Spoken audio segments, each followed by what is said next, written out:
Olá, gente, tudo bem? Então, continuando o nosso livro, Do Lar ao Coração, hoje nós vamos ler o capítulo 1 do nosso livro. Capítulo 1. Antes de mais nada, ajustando as expectativas. Viagem de férias. Quando escutamos essa expressão, nossas sensações são as melhores. A expectativa de ir para um lugar agradável e o vislumbre de dias sem rotina.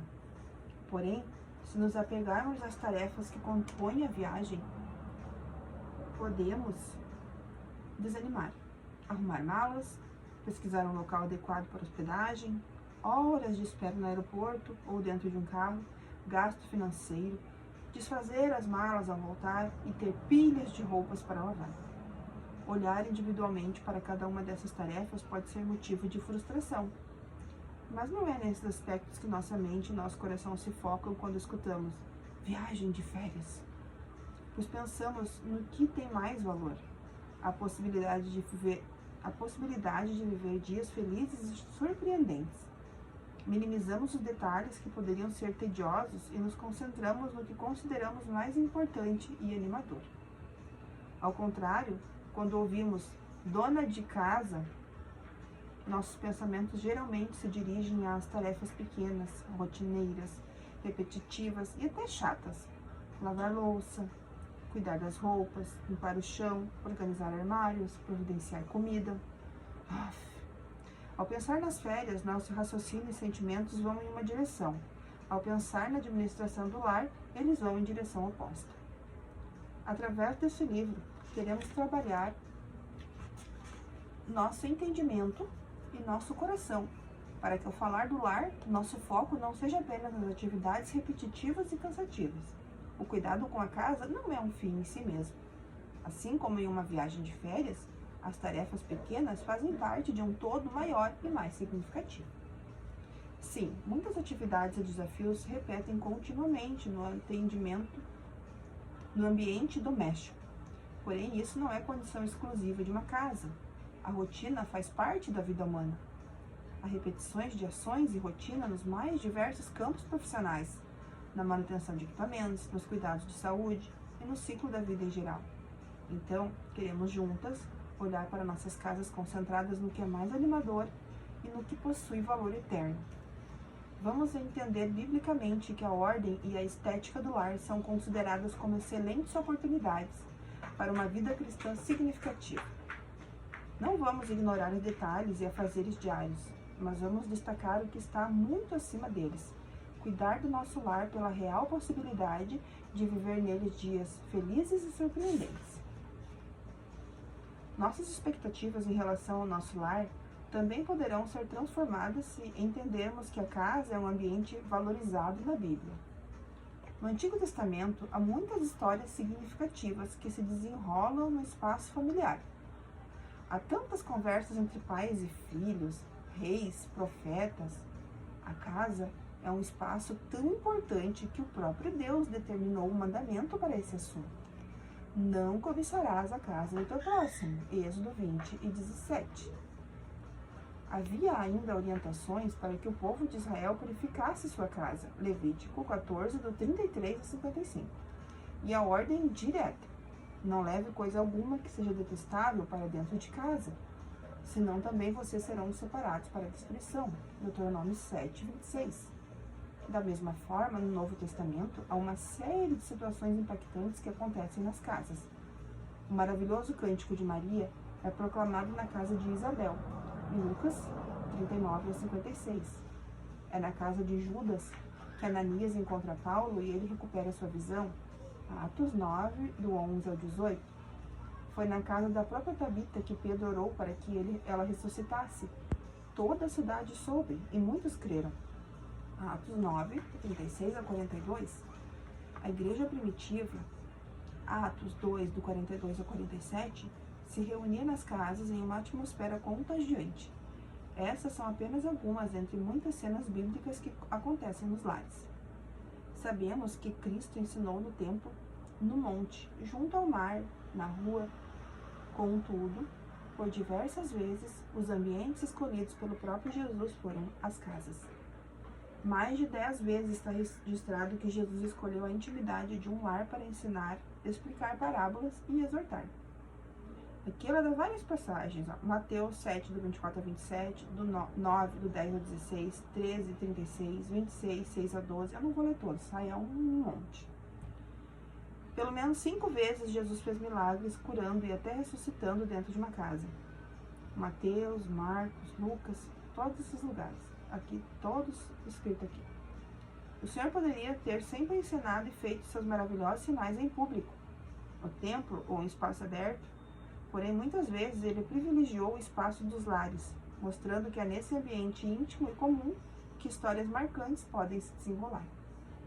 Se gravarmos que a Bíblia registra que o próprio Filho de Deus escolheu o interior de uma casa para estar, conversar, ensinar e agir, podemos ajustar nossas expectativas para que nossa casa seja um lar especial e então podemos melhorar a forma de pensar, sentir e cuidar das nossas casas. O capítulo 1 é um pouquinho mais comprido, não vou ler todo hoje. Ajustando a perspectiva. Além de ajustar nossas expectativas, é preciso também avaliar a perspectiva através da qual olhamos para o lar e o serviço doméstico. Muitas vezes consideramos nossa casa com aquela perspectiva de algo totalmente enfadonho, sem valor, sem importância nos círculos sociais. E por ser assim, não deveríamos ter que gastar tanto tempo com isso. Contudo, o que precisamos é olhar para o lar e, a partir de outro ângulo, com a perspectiva correta, a perspectiva bíblica. Muitas vezes as pessoas associam a casa a coisas desagradáveis, porque ela exige trabalho e rotina. E imaginamos que o lugar ideal para morarmos seria aquele em que fôssemos dispensados dessas responsabilidades. Quem sabe viver para sempre em um hotel, all inclusive, com serviço de quarto diário, comida pronta à disposição, bebida gelada, roupa lavada conforme solicitado. Quem sabe essas seriam as facilidades que tornariam a nossa vida mais leve e feliz para sempre?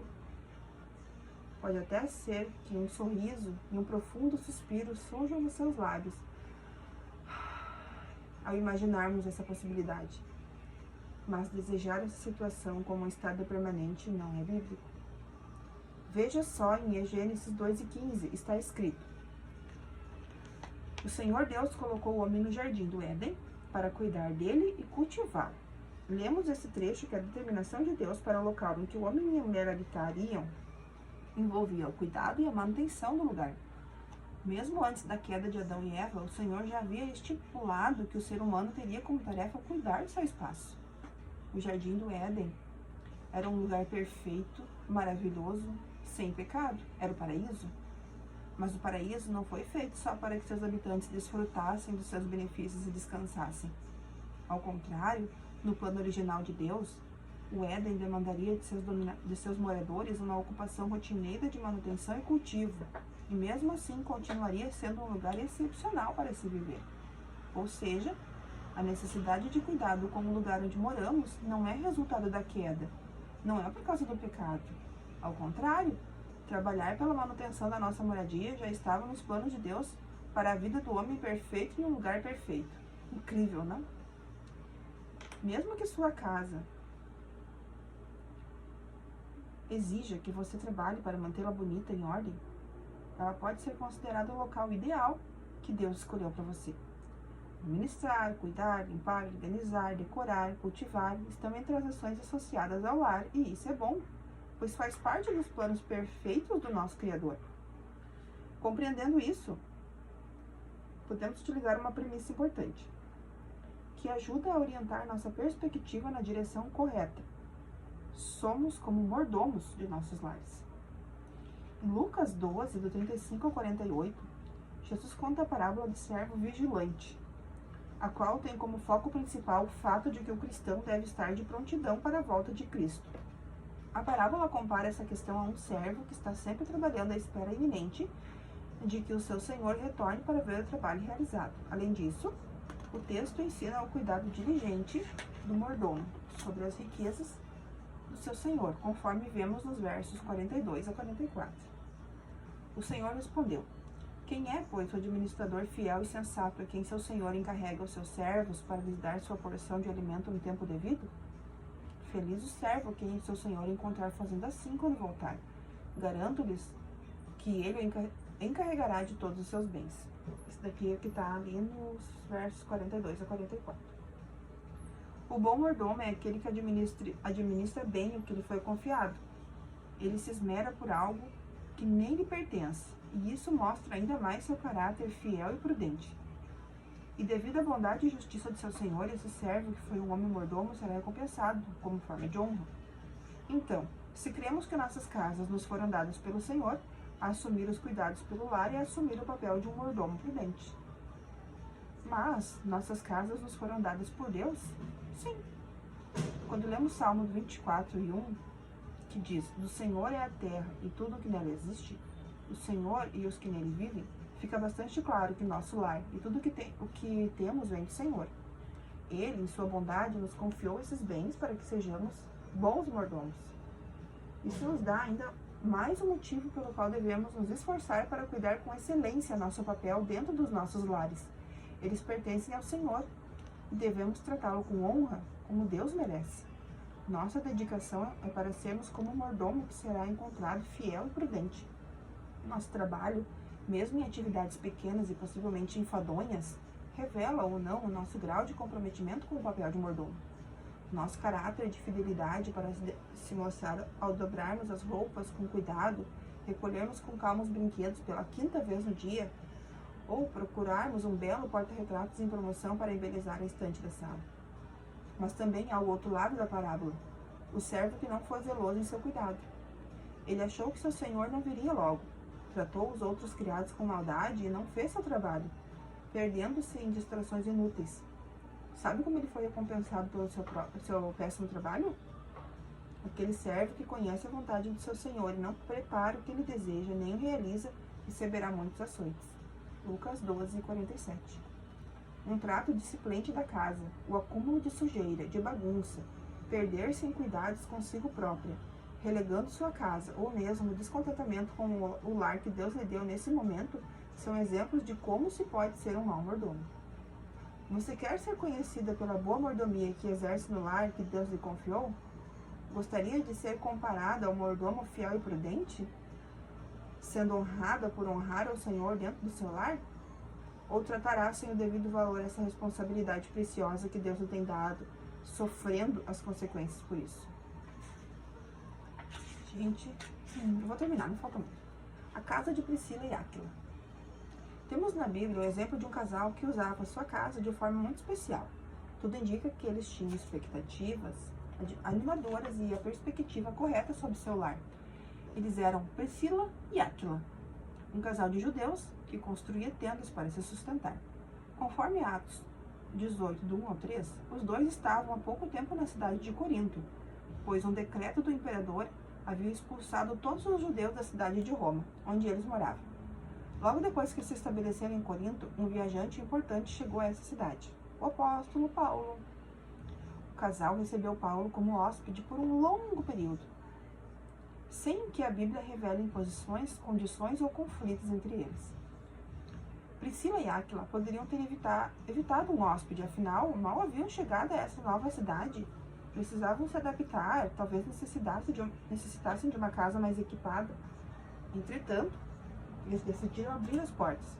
Certamente fizeram isso porque tinham a expectativa de que seu lar fosse útil para a obra de Deus e um espaço para acontecimentos significativos. Não conseguimos imaginar Priscila e Áquila comentando: nada de visitas, vai dar trabalho. Teremos que arrumar a sala, preparar comida, lavar louça. Eles tinham boas expectativas para a vida doméstica. É muito mais provável que eles falassem: vamos convidar. Pode ser um bom tempo de comunhão. Podemos ajudar também e ainda a animar nossa casa. Pense nas conversas profundas que podem ter se desencadeado entre Paulo, Áquila e Priscila.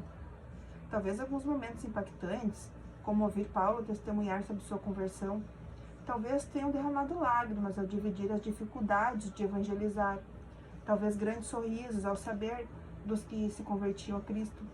A minha e a sua casa são espaço para momentos tão cheios de significado?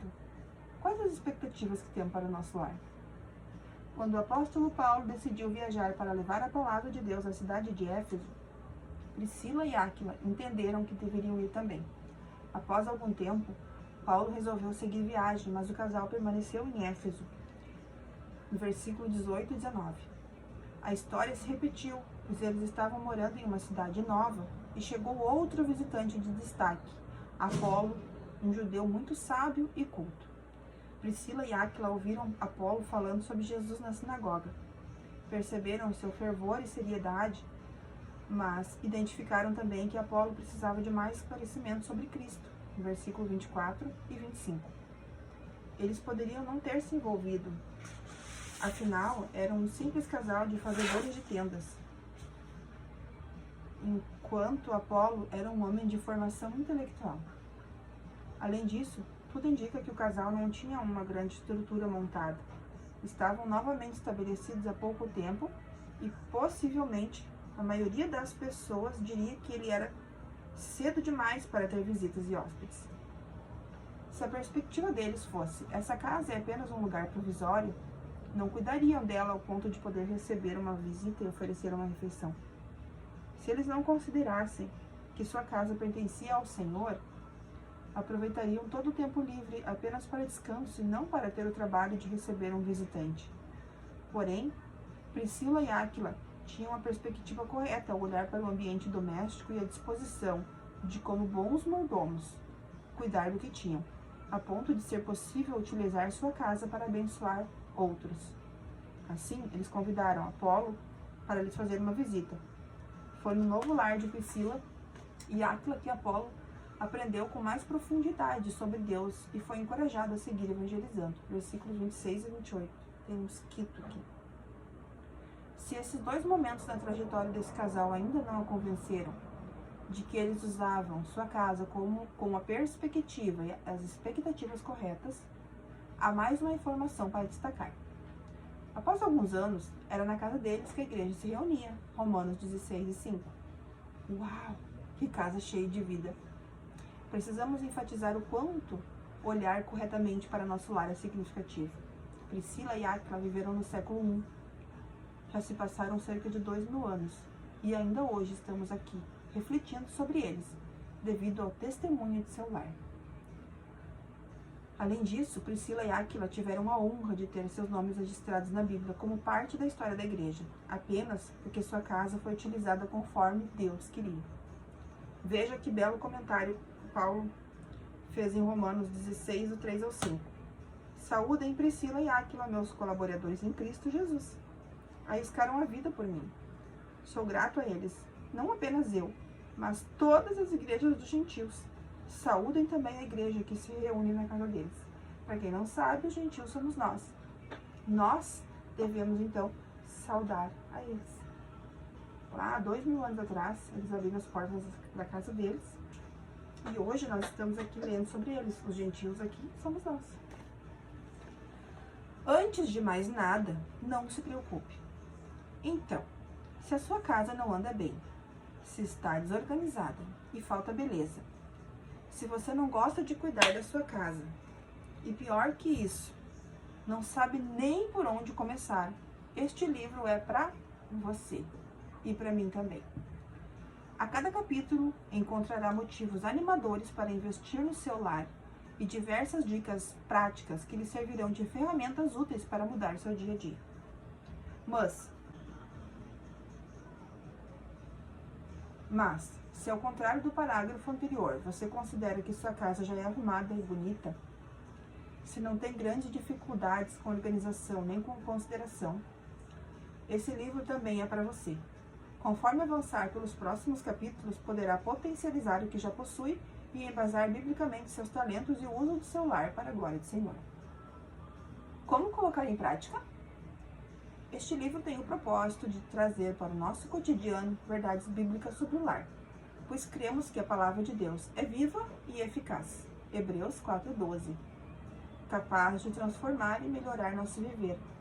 Mas, além de destacar a importância do espaço doméstico ao longo do Antigo e do Novo Testamentos, desejamos também ajudar a leitora a encontrar formas práticas de viver o que a Bíblia nos instrui. Assim, ao final de cada capítulo há uma série específica de orientações que selecionamos com cuidado para você inserir no seu cotidiano à medida que lê o livro. São soluções que nós mesmas e algumas de nossas amigas utilizamos e aprovamos. Muitas dessas dicas não exigem investimento financeiro, mas todas envolvem disposição e energia para dedicar algum tempo para a ação. Por isso, as listas de sugestões práticas que colocamos ao fim de cada capítulo receberam um título animado. É hora de levantar do sofá. Quando chegar nesta parte, lembre-se de que você não está sozinha e que se nossos corações e mentes forem guiados pela Bíblia, essas práticas se tornarão mais fáceis e, com as bênçãos do Senhor, belos frutos serão produzidos e colhidos em nossos lares.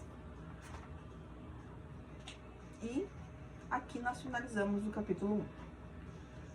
O capítulo 2 vai ser: qual tipo de mulher deve cuidar da casa? E aí? Te espero no próximo vídeo. Um abraço.